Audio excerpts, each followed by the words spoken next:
Sejam todos bem-vindos e bem-vindas. Esse é o nosso terceiro encontro e, portanto, a nossa terceira história sendo contada por aqui. Eugene O'Neill era filho de um ator promissor, hein? O seu pai fundou uma companhia de teatro e, por anos, viajou em uma turnê com uma montagem que caiu no gosto popular. O Eugene chegou até ser contratado pelo pai para trabalhar como assistente de direção em uma ocasião e, em outra, para atuar no papel secundário de uma das peças da companhia do pai. Porém, não foi esse o fato mais importante, mais inspirador da vida de escritor de O'Neill, segundo ele mesmo. Seria, sim, a viagem de 2 meses em um navio no qual ele embarcaria como membro da tripulação e que partiria de Boston rumo a Buenos Aires. Ali sim começava uma das experiências mais profícuas de O'Neill, aquela que alimentaria o imaginário do autor para inúmeras de suas peças, a relação dele com o mar. Nossa peça de hoje foi escrita em 1914 e traz 2 personagens, um poeta e um homem de negócios, ambos presos em um bote à deriva em alto mar, logo após se salvarem de um naufrágio. No bote com eles está uma mulher estrangeira que carrega em seus braços um pacote. O bote está envolvido por uma densa neblina que faz dali um lugar onde quase nada se vê ou se escuta. Minha sugestão é que você coloque seus fones de ouvido, feche os seus olhos e ouça a história. Mas se preferir, acompanhe o texto, que será exibido aqui na tela. Ao final, André Garoli, diretor da Companhia Tributal, admirador e estudioso das obras de O'Neill, fará algumas considerações sobre o texto aqui para nós. Então, boa viagem! Neblina, de Eugene O'Neill. Personagens: um poeta, na leitura de André Krimair. Um homem de negócios, na leitura de Luciano Schwab. O terceiro oficial de um vapor, na leitura de Anderson Gouveia. Uma camponesa polaca, uma criança morta, marinheiros do vapor. Cenário: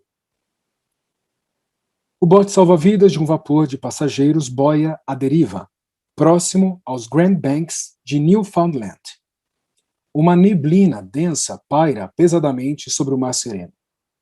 Não há vento e as ondas do mar são quase imperceptíveis. A superfície da água mostra-se sombria e irreal em sua calma perfeita. Um silêncio ameaçador, como se fosse o gênio da neblina, estende-se sobre tudo. 3 vultos, no bote, delineam-se sobriamente contra o cinzento pano de fundo da cerração. 2 deles estão sentados nos bancos no centro, próximo um ao outro. O outro está encolhido rigidamente numa das extremidades. Não se consegue distinguir seus rostos. O dia está prestes a romper e, aos poucos, por todo o oceano, insinua-se a indistinta penumbra da aurora. Esta, por sua vez, é substituída pelo reflexo de luz que consegue se filtrar através da grossa camada de neblina. Eu gostaria que o sol aparecesse. Eu estou começando a me sentir muito gelado. E você? Ei, você aí, você não está dormindo, tá? Não, eu não estou dormindo. Achei que você podia ter cochilado. Eu adormeci faz pouco, meus olhos se recusaram a ficar abertos por mais tempo. Eu não conseguia imaginar onde eu estava quando eu acordei. Tinha esquecido tudo sobre o maldito naufrágio. Você é feliz por conseguir dormir. Eu gostaria de poder dormir e esquecer disso tudo. Deixa disso. Você não deve ficar pensando no que aconteceu. Não vai te trazer nada de bom. Coragem. Com certeza a gente vai sair bem dessa confusão. Eu já calculei tudo. Você sabe quanto tempo passou desde a hora que a gente bateu no destroço? Foi num destroço que a gente bateu, não foi? Acredito que sim. Bom, se você se lembra, o sem-fio estava funcionando o tempo todo, e um dos oficiais me disse que receberam muitas respostas de navios dizendo que estavam a caminho para socorrer a gente. Então, um deles, com certeza, vai nos apanhar. Nesta neblina? A neblina vai embora assim que o sol aparecer. Eu já vi isso acontecer muitas vezes na minha cidade, na costa de Connecticut. Talvez não tão fechada como essa, mas quase tão forte. E quando o sol subia, ela sempre desaparecia antes do meio-dia. Hum. Você esquece que agora estamos próximos aos Grand Banks, a terra da neblina? Eu tenho que dizer que você não é uma companhia muito animada. Por que você não olha para o lado bom da coisa? Os Grand Banks? Bom, eu me recuso a ficar com medo. Não tenho qualquer intenção de fazer nossa situação parecer pior do que realmente é. Tenho toda a esperança de que, com o tempo, seremos resgatados.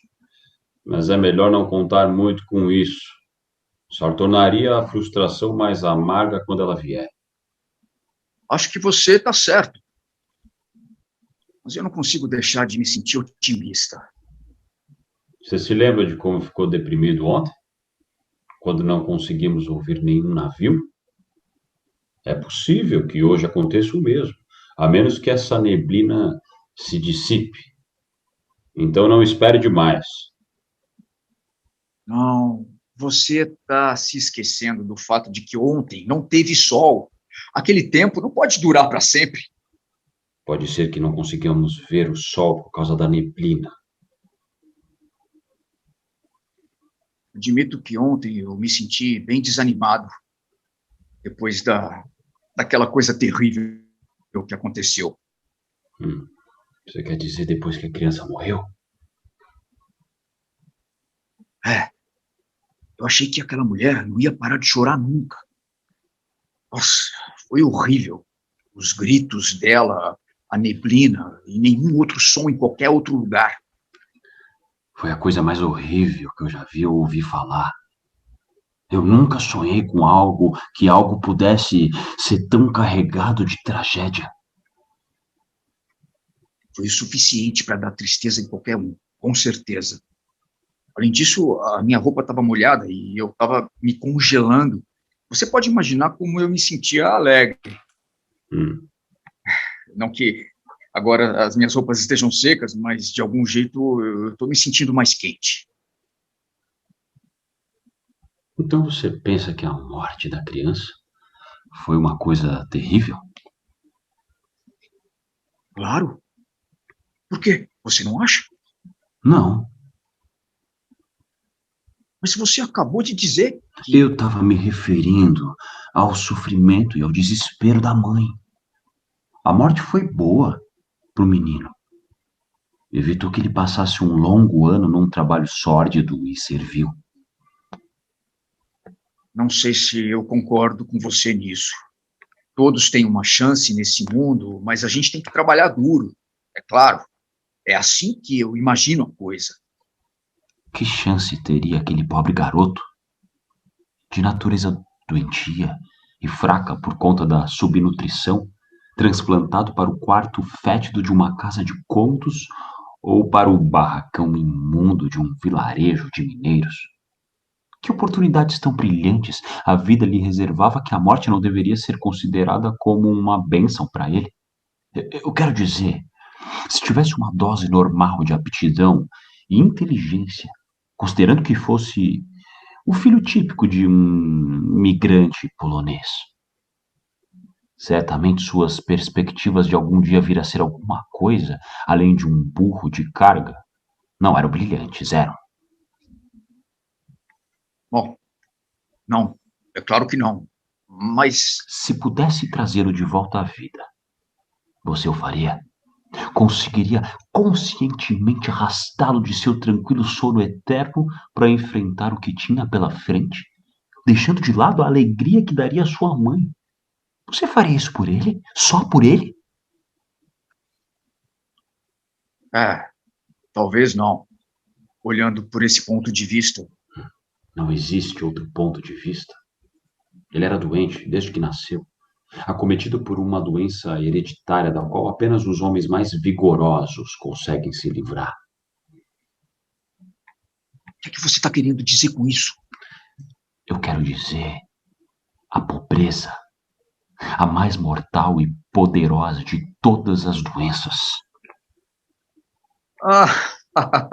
Ah, é isso, é. Não, parece ser uma doença muito necessária e dificilmente se vai encontrar uma cura para ela. Eu estou vendo que você tem um pouco de reformista. Ah, não. Não existem, mas existem momentos em que a horrorosa injustiça de tudo isso me dá náuseas da vida como um todo. Eu acho que a vida é bem boa. Eu não sei se eu mudaria alguma coisa, mesmo que eu pudesse. Dito por um homem bem-sucedido. Porque eu tenho certeza que você é um homem bem-sucedido, não é? Quer dizer, no sentido mundano. Sou sim.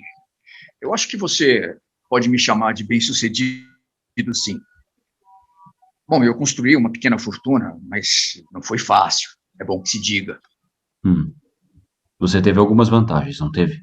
Educação e o suficiente para comer, e uma casa limpa, e assim por diante?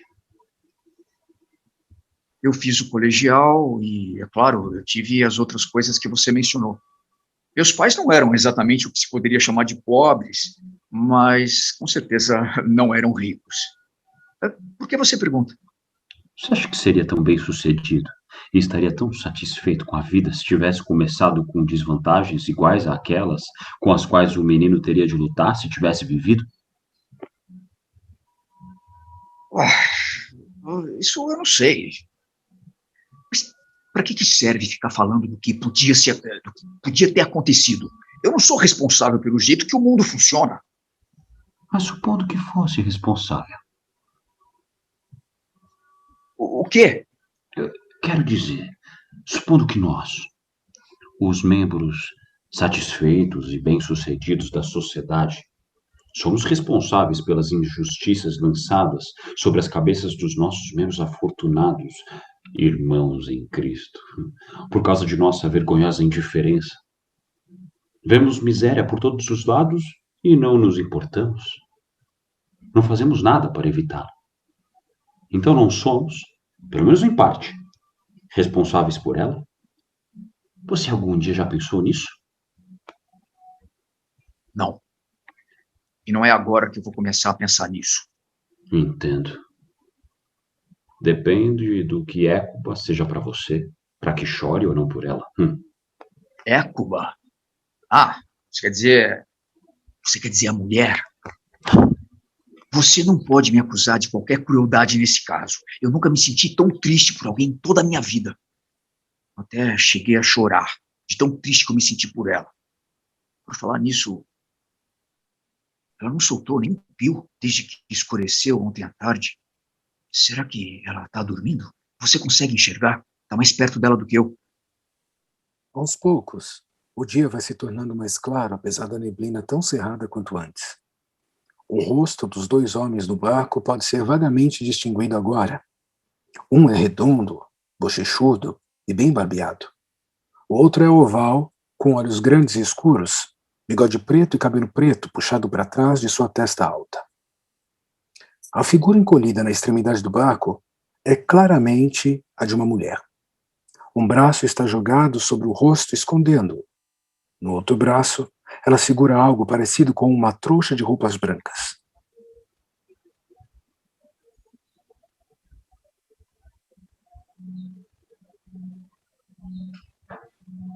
Ela está muito quieta.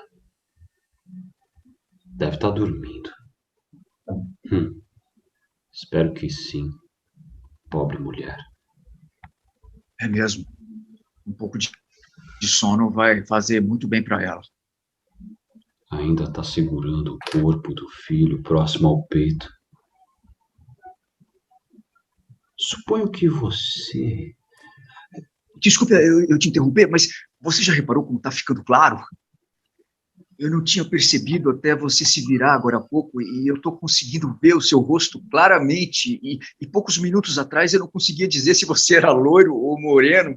Se pelo menos essa neblina se dissipasse... Ela vai se dissipar. Espera para ver. Você vai ver que meu otimismo é justificado. Mas o que você tinha começado a dizer? eu estava dizendo que eu supunha que antes você nunca havia visto essa mulher a bordo, né? Não. Eu fiquei no salão de jogos, jogando bridge quase o tempo todo. Eu não sou muito de velejar. Eu não faço muita questão de água. Só fui para a Europa porque a minha esposa e as garotas insistiram. Eu fiquei muito entediado, arranjava uma desculpa para me mandar sempre que eu podia. Não, senhor, não se ensina truques novos para um cachorro velho. Eu sou um homem de negócios, puro e simples, e quanto mais longe eu fico do meu negócio, mais eu fico insatisfeito. Construí ele do nada, e é como se fosse meu filho. Tenho prazer em cuidar dele, sabe? E quando eu estou fora, eu fico inquieto. Eu não gosto que fique nas mãos de estranhos. Quanto a viajar, a velha e pequena Nova York, nos Estados Unidos, é boa o suficiente para mim. Mas você me perguntou se eu já tinha visto a mulher. Não, eu acho que não, porque eu nunca desci até a terceira classe. Eu sei que alguns dos passageiros da primeira desceram, mas eu não tive essa curiosidade. É tipo um buraco imundo, não é? Não é tão ruim assim. Passei uma boa parte do meu tempo lá embaixo. No seu papel de reformista? Não. Simplesmente porque percebi que era mais interessante conversar com as pessoas da terceira classe do que com as da segunda. Não sou reformista, pelo menos não no sentido profissional. Você se importa se eu perguntar qual é o seu ramo de atividade? Sou escritor. Eu pensei mesmo que fosse alguma coisa desse tipo. Sabia que não estava no ramo de negócios quando eu ouvia aquelas suas ideias socialísticas. É, bela ideia o socialismo, mas nada prática. Nunca deu certo. Só um sonho. Não sou socialista, em especial, só humanista. Isto é tudo. Que tipo particular de trabalhos você faz? Eu escrevo poesias. Entendo. Bom, não se ganha muito dinheiro nesse ramo, né? Não. O homem de negócios. Eu não sei você, mas eu estou começando a ficar com fome. Aquela caixa de bolacha está aí, perto de você? O poeta tateia embaixo do banco e dali retira uma caixa de bolacha de bordo. O homem de negócios agarra um punhado delas e masca avidamente. Nunca pensei que bolacha dura pudesse ter um gosto tão bom. Você não vai pegar nenhuma? Não vai comer nenhuma? Não. Não estou com fome. Pensar naquela pobre mulher tira toda a minha fome. Eu costumava observá-la todos os dias na terceira classe, brincando com o filhinho que agora está morto. Penso que ele deve ter sido o único filho que ela teve. O olhar no seu rosto era tão maravilhosamente terno quando se inclinava sobre ele. O que será de sua vida agora? Que aquela morte roubou-lhe a única recompensa pela sua escravidão. Parece uma crueldade tão desnecessária. Por que eu não morri no lugar dele? Eu, que não tenho família nem amigos para chorar por mim. Eu não tenho medo de morrer. Você leva as coisas para um lado sentimental demais. Isso é coisa de poeta mesmo. Ela vai esquecer disso. Provavelmente mais cedo do que você. A gente esquece de tudo o tempo todo. Que inferno seria se o mundo... Que inferno seria o mundo se a gente não esquecesse? O homem de negócios apanha outro punhado de bolachas e continua a mastigar. O poeta afasta-se dele com nojo. É engraçado quando você começa a pensar. Quero dizer, como aconteceu da gente estar juntos nesse bote. Porque, para mim, é um mistério como ela chegou aqui. E depois, como é que nós Como é que não tem remos no bote e ainda assim, como é que tem tanto para comer? Você se lembra de que não faltaram botes salva-vidas e depois que as mulheres e as crianças foram retiradas, me mandaram ir para um bote e remaram para tirar a gente de lá.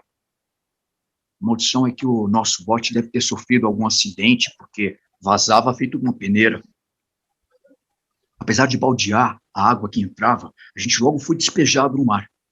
Eu ouvia o barulho de vozes perto da gente e eu tentei nadar para um dos outros botes, mas eu devo ter me confundido na neblina, porque quando eu encontrei um bote, e eu devo dizer que eu já estava com o corpo quase inteiro dentro dele, era esse aqui. E você e ela estavam nele. Agora, o que eu quero saber é... Isso é facilmente explicado.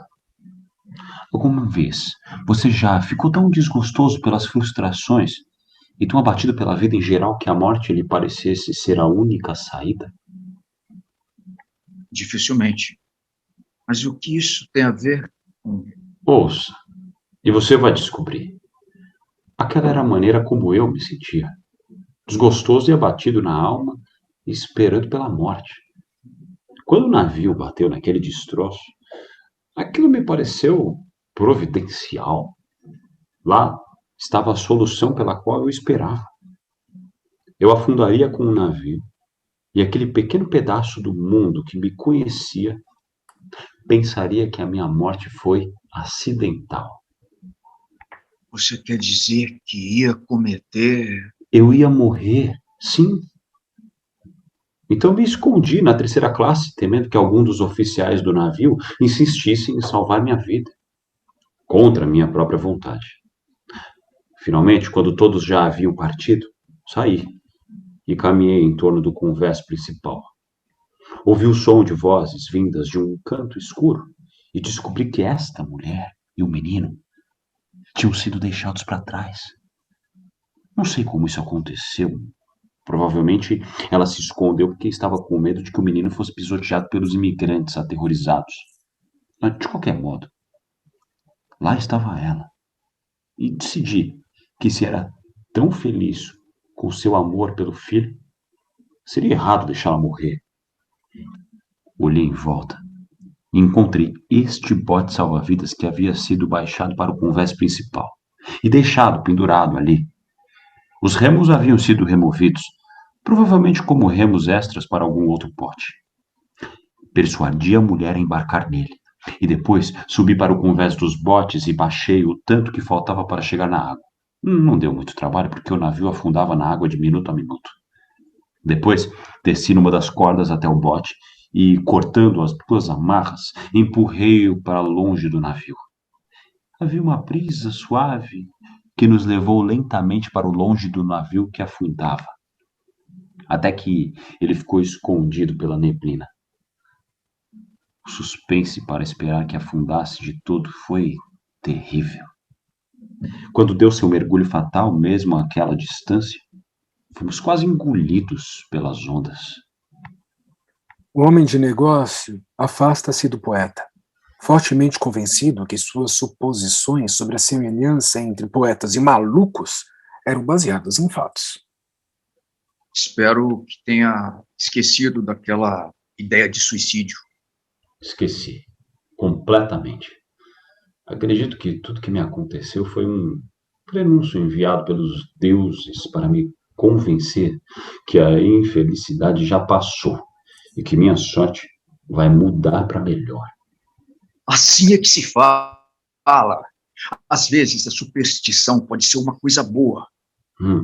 Mas se eu soubesse antes dos sofrimentos que aquela pobre mulher teria de passar, como resultado do meu desastrado salvamento, teria deixado que ela afundasse com o navio e teria ido embora. Não pense mais nisso. Você não podia ter evitado. Eu me pergunto, do que será que o menino morreu?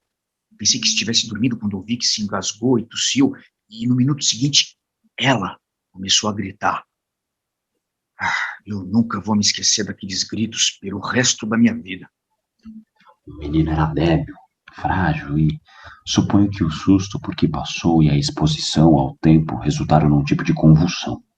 Estava morto quando fui ver o que estava acontecendo.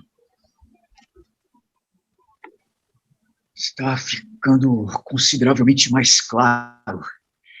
Deve ser quase o horário do sol nascer, se é que vamos ter sol hoje. Foi justamente neste horário ontem de manhã que o pobre companheirinho morreu. O homem de negócios olha com apreensão para a pessoa encolhida na ponta do bote.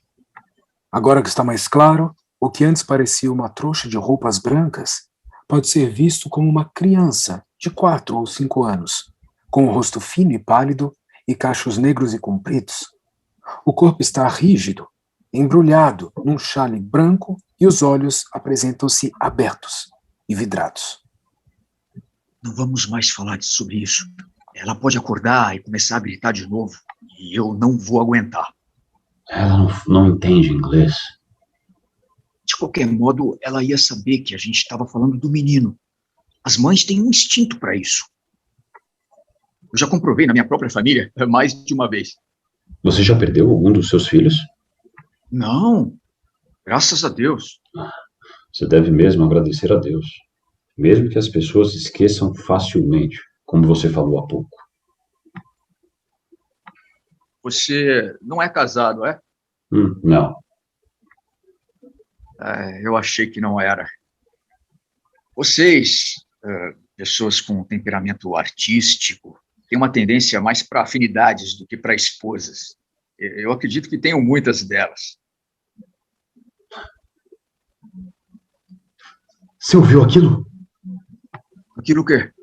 Foi bem no momento em que você falava. Acredito que ouvi um som similar ao apito de um vapor. Os dois ouvem com atenção. Após 1 ou 2 segundos, ouve-se novamente o som, fraco e distante, como um lamento sobre a água. Meu Deus! Meu Deus, é um vapor! O som estava mais perto agora. Ele deve estar vindo nessa direção. Se pelo menos essa neblina desgraçada sumisse por um minuto. Vamos esperar que suba. Nós corremos o mesmo risco de sermos abauroados quanto o de sermos salvos enquanto a neblina continuar. Eles não conseguiriam nos ver a 6 metros de distância. A gente não podia gritar ou fazer algum tipo de barulho? Eles não conseguiriam nos ouvir agora. Podemos tentar quando chegarem mais perto. Ouve-se de novo um apito do vapor. O mar está frio. Ou é a minha imaginação? Não, eu também estou percebendo. Nos últimos 5 minutos eu estou me sentindo congelado até a alma. Eu gostaria de ter os remos, assim a gente podia remar e se esquentar. Está ouvindo? O apito? Eu ouvi faz 1 minuto. Não. É um barulho de água corrente. Agora! Não está ouvindo agora? Um ruído, como de água caindo sobre pedras, torna-se claramente audível no meio da neblina. Eu estou ouvindo. O que pode ser? Não tem nenhuma água por aqui, a não ser essa que está embaixo da gente. Mas como está frio. Aquela mulher pobre estará congelada quando acordar. O poeta tira o sobretudo e, caminhando com cuidado até a extremidade do bote, cobre o vulto da mulher adormecida. Está ficando mais alto a cada minuto, mas eu não consigo ver nada. Maldita neblina! O ruído da água corrente fica mais e mais distinto. A intervalos regulares, ouve-se o apito do vapor, e este também parece estar ficando mais próximo. Talvez seja terra firme. Mas acho que dificilmente teríamos flutuado para tão longe.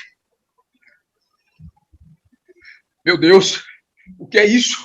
O poeta vira-se rapidamente. Algo branco e imenso aparece no meio da neblina, exatamente ao lado do bote. O bote flutua ao seu lado e depois se choca contra ele com um ligeiro estrépito. O homem de negócio se encolhe para o mais longe que consegue no banco, fazendo com que o bote se incline um pouco para um dos lados. O som do movimento contínuo de água corrente ecoa por todos os lados em torno deles. Um iceberg! Parado aí, parado! Você vai cair na água em 1 minuto se não tiver cuidado. Não há motivo para medo. Sorte nossa, que ele é tranquilo ou já teríamos sido esmagados em pedaços. O homem de negócios se tranquiliza ao descobrir que o que pensou ser algum horrível fantasma dos mares é uma realidade de gelo e água. Move-se para o centro do banco e observa. Do jeito que a coisa está, nós vamos apenas congelar até os ossos. É isso que você quer dizer? Tá frio. Eu gostaria de saber o seu tamanho. Me ajude a empurrar o bote para longe deles. Os dois empurram o bote apoiando na lateral do iceberg. O bote se afasta um pouco, mas volta. Ai, minhas mãos estão congelando. Nem adianta desperdiçar nossos esforços nisso. O bote é pesado demais e não dá para segurar no gelo. Através da neblina, ouve-se o apito estridente do vapor. O som está muito próximo a eles. Ah, Deus, eu não tinha pensado nisso. Nunca tinha pensado no quê? Vapor, homem, o vapor.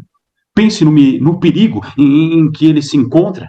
Se bater nessa massa de gelo, vai afundar antes que possam descer o bote. Não podemos fazer alguma coisa? Vamos gritar para eles quando chegarem mais perto? Oh, meu Deus, não faça isso, homem. Esse pode ser um dos navios de resgate que vem para apanhar os sobreviventes do nosso barco. E se eles ouvirem algum grito, vão pensar que são chamados de socorro e vão navegar direto para cá. Nem um pio, se tiver qualquer consideração pela vida daqueles a bordo.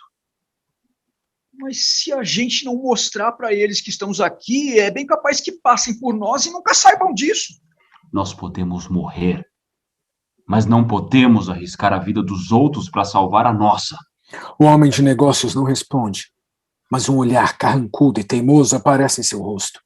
Segue-se uma longa pausa. O silêncio é repentinamente quebrado por um ensurdecedor sopro do apito do navio. Meu Deus! Ele deve estar bem na nossa cabeça. Os dois mostram-se aflitos e esforçam-se para enxergar através da neblina cerrada algum sinal do navio se aproximando. O silêncio é tão profundo que o ronco dos motores pode ser ouvido claramente. Este som aos poucos cede e o próximo apito indica, pela falta de intensidade, que o vapor passou por eles e segue em seu caminho. Ele está indo embora. Eu não vou ficar aqui para morrer por causa das suas malditas ideias bobas. O homem de negócio se vira na direção que supõe estar o navio e levanta as mãos até a boca, formatando-as como um megafone. Covarde maldito. Ei! Covarde. Eu deveria saber o que esperar de você. O homem de negócios debate-se, tentando se libertar, e balança o bote para os lados, com suas contorções fúteis, mas finalmente é forçado a sentar-se no banco. O poeta depois o solta. Ele abre a boca como se fosse gritar, mas o poeta permanece sobre ele, ameaçando-os com o punho direito. O homem de negócios resolve se aquietar. Se conseguirmos chegar em terra firme, eu vou acertar as contas com você, seu vagabundo. O poeta não dá atenção à ameaça, mas senta-se longe dele. Houve um apito de novo, não parecendo mais distante do que antes. O homem de negócio agita-se, constrangido. Um violento estalo no silêncio, seguido um momento depois por um tremendo borrifar de água. Gotas grossas caem sobre o bote balouçante. Ele deve ter batido, afinal. Não pode ser. Eu não estou ouvindo nenhum grito. Eu sei o que aconteceu. O iceberg está derretendo e se quebrando.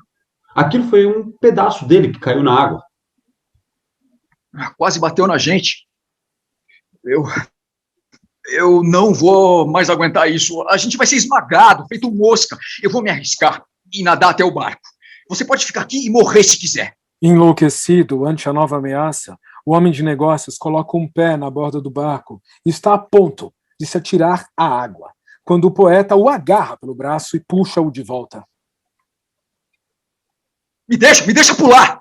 Isso aqui tá perfeito para você que quer morrer. Você que quer morrer. Eu não. Tá querendo me matar também, seu assassino? O homem de negócios esconde o rosto com as mãos e chora, como uma criança gorducha numa explosão de raiva.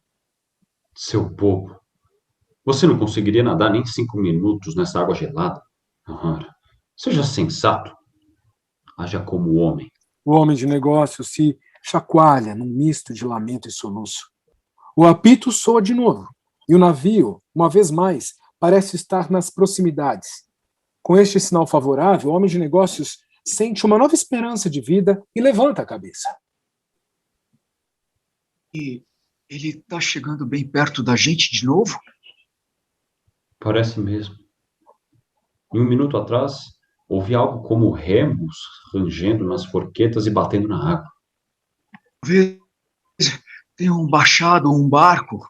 No momento em que o homem de negócios fala, a cortina de neblina subitamente se dissipa. O sol acabou de se levantar sobre a linha do horizonte e sobre o monte de gelo atrás deles, com sua superfície esculpida e ornamentada pelas correntes de água do derretimento do gelo, e sua vívida brancura sobre a água azul acinzentada, parecendo a fachada de um imenso templo viking. O poeta e o homem de negócios estão de costas para o iceberg e olham para algo sobre a água como se mal pudessem acreditar na sua boa sorte. Ali está o navio. E ele não pode estar mais de 400 metros daqui. Que sorte! E ali vem o bote que você ouviu. Olha, estão remando justamente na nossa direção. Eu me pergunto como sabiam que estávamos aqui. Ei, vocês aí! Ei! Vocês são do Starland! Somos! Com a volta de sua coragem, o homem de negócios retorna também toda a sua urbanidade. Ele tenta ajeitar as roupas para que voltem a apresentar sua antiga aparência imaculada, e seu rosto arredondado, com um imponente queixo duplo, assume uma expressão de importância. O rosto do poeta está abatido e melancólico, como se estivesse inseguro das consequências deste inesperado retorno à vida. Veja se o meu otimismo não era justificado, afinal. Eu gostaria que você se esquecesse por completo daquele pequeno desprazer que houve entre a gente.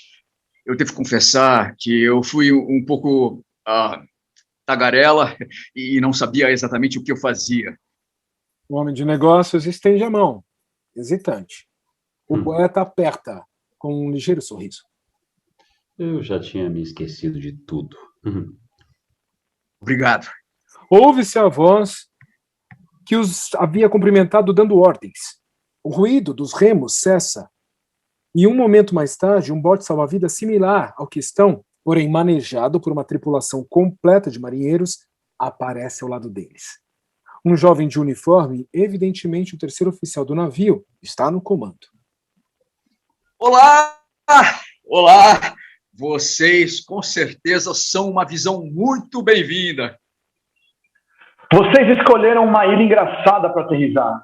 O que fez vocês ficarem tão encostados nesse iceberg? Frio, não é? Nós fomos levados até ele na neblina. E como não tínhamos remos, não podíamos nos afastar. Foi quase ao mesmo tempo em que ouvimos o seu apito. A mulher está doente? Está dormindo. Pobre mulher. Onde está a criança? Nos braços dela. Mas como vocês souberam?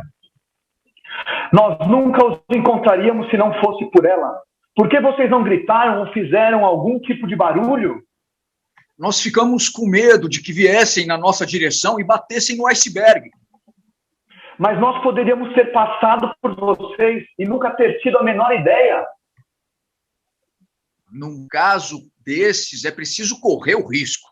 O poeta sorri em silêncio. O oficial aparenta surpresa. Preciso dizer que foi muito admirável da sua parte. A maioria das pessoas teriam pensado apenas nelas mesmas. Da maneira como aconteceu, se não fosse pela criança chorando, nós teríamos perdido vocês. Eu estava no tombadilho com o primeiro oficial. Havíamos sido alertados sobre esta geleira. e quando a neblina apareceu, diminuímos a velocidade até ficarmos quase imóveis e parávamos completamente de quando em quando.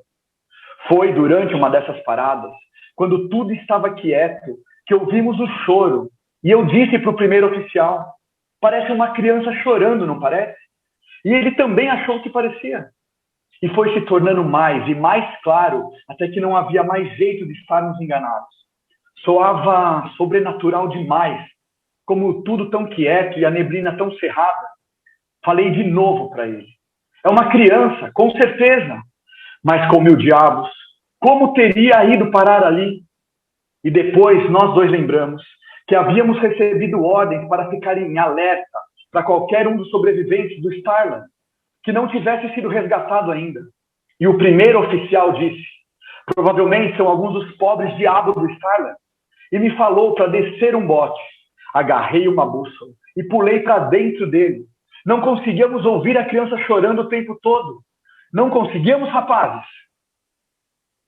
Sim, senhor! Sim, senhor! Foi assim que consegui traçar uma trajetória direta até vocês. Eu manobrava, guiado pelo som. Ele parou quando a neblina se dissipou. Enquanto o oficial fala, o homem de negócios olha para ele com uma expressão aborrecida e estupefata ao mesmo tempo. Não consegue decidir se o oficial está falando sério ou não. Vira-se para o poeta em busca de esclarecimento, mas este último, depois de ouvir a explanação do oficial, com grande interesse, vai rapidamente para o lado da mulher e, removendo-lhe sobretudo dos ombros, tenta acordá-la. Isso mesmo. É melhor acordá-la. O vapor estará pronto para nos apanhar em minutos. E ela deve estar dura de frio. O oficial se vira para um dos homens da tripulação. Amarre uma corda nesse bote e nós vamos rebocá-lo para o navio. O marinheiro salta para o bote do Starland com um rolo de corda nas mãos. O poeta, sem conseguir acordar a mulher, sente seu pulso e depois se inclina sobre ela para ouvir-lhe o abatimento cardíaco, com o ouvido contra seu peito. Finalmente, ele se endireita, fica olhando para os dois corpos e fala consigo mesmo, em voz audível. Pobre mulher feliz. E aí? A mulher está morta. Morta? O homem de negócios lança um olhar horrorizado às duas figuras imóveis na extremidade do bote. Depois sobe, desajeitadamente, no outro bote e posiciona-se ao lado do oficial. Pena. Mas a criança está bem, é claro. O menino está morto há 24 horas. Morreu ontem, ao amanhecer. É a vez de o oficial ficar perplexo. Ele olha com pena para o poeta e depois se volta para o homem de negócios. Ele está meio ruim da cabeça, não está? O sofrimento afeta muito gente dessa maneira. Ele falou, é a mais pura verdade. O oficial, É claro. concluindo que tem dois malucos para cuidar em lugar de apenas um. É claro. O oficial para o marinheiro que havia amarrado a corda. Tudo pronto? Sim, senhor! O oficial vira-se para o poeta. Vem para cá ou vai ficar aí onde está?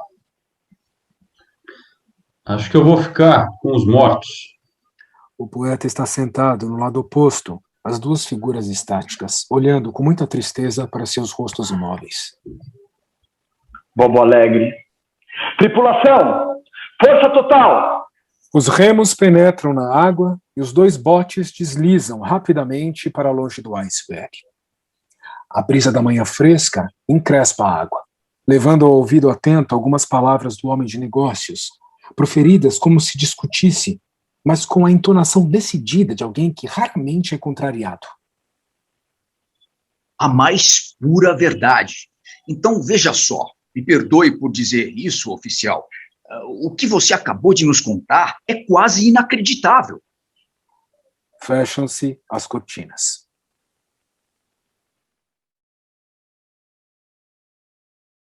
Não, eu acho fundamental. Eu acho que são duas questões que ele traz nessa peça, né? A neblina, a névoa, e a questão da solidão, né? Eu acho que são duas vertentes aí que ele trata através desses personagens, né? O executivo, o poeta, né? Temos que lembrar que existe uma frase no Longa Jornada, Noite Adentro, em que, eu não vou lembrar direito a frase, mas em que ele diz que toda família um dia precisa desfazer as suas névoas, né? Desfazer as suas neblinas, ou seja, enxergar quem realmente esses personagens da sua família são.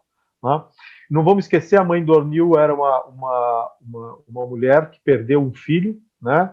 O Edmund, que era o filho do meio, com 4 anos, 3 anos, ele teve um sarampo e com a coisa das viagens do pai, com a peça de teatro e a questão, né, da época também não teve tantos recursos e tudo, e ela ficou muito culpada dessa morte, né? Depois tentou engravidar, não conseguiu, aí engravidou, teve o O'Neill, mas o O'Neill, a vida inteira, né, foi em busca desse amor materno que ele tinha a sensação que ele não possuía. Ele olhava através dos olhos vidrados da mãe por morfina, porque ela se tornou viciada em morfina em função de certas complicações uterinas dela, ela tinha que tomar morfina. Ele via uma névoa, ele via, o olhar dela não via, não enxergava, né?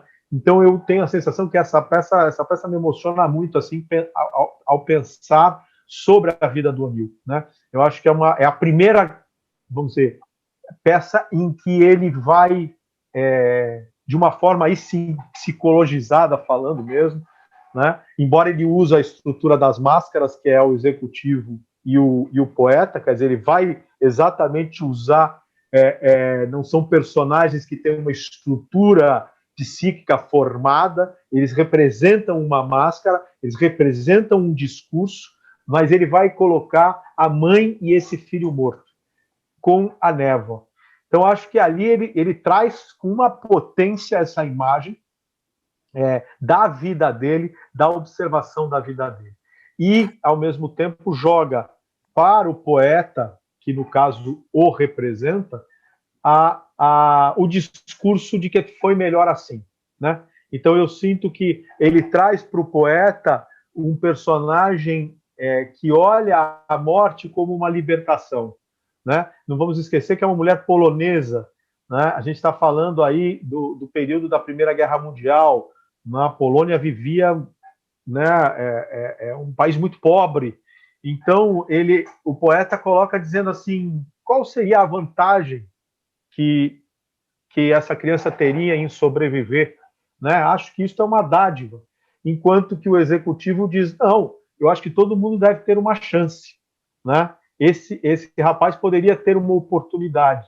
Então, de novo, eu acho que aí o O'Neill vai trazer também umas questões que eu acho que o incomodavam, além dessa questão da estrutura familiar, da estrutura burguesa, essa questão entre o ser poeta, né, e o ser executivo, né? Essa pessoa que lida com o material, que lida com as coisas, que lida com o dinheiro, né? Então eu sinto que o Neblina vale assim para a gente olhar não só, eu acho que a discussão muito válida, né, entre o que é essa morte, o que é essa libertação que o poeta prega, né? O que é essa questão prática, objetiva do executivo, né? E esta mãe, este filho, este choro que persistiu durante 24 horas, que o oficial ouviu e que eles não ouviram, né? Então acho que é uma peça bem instigante mesmo.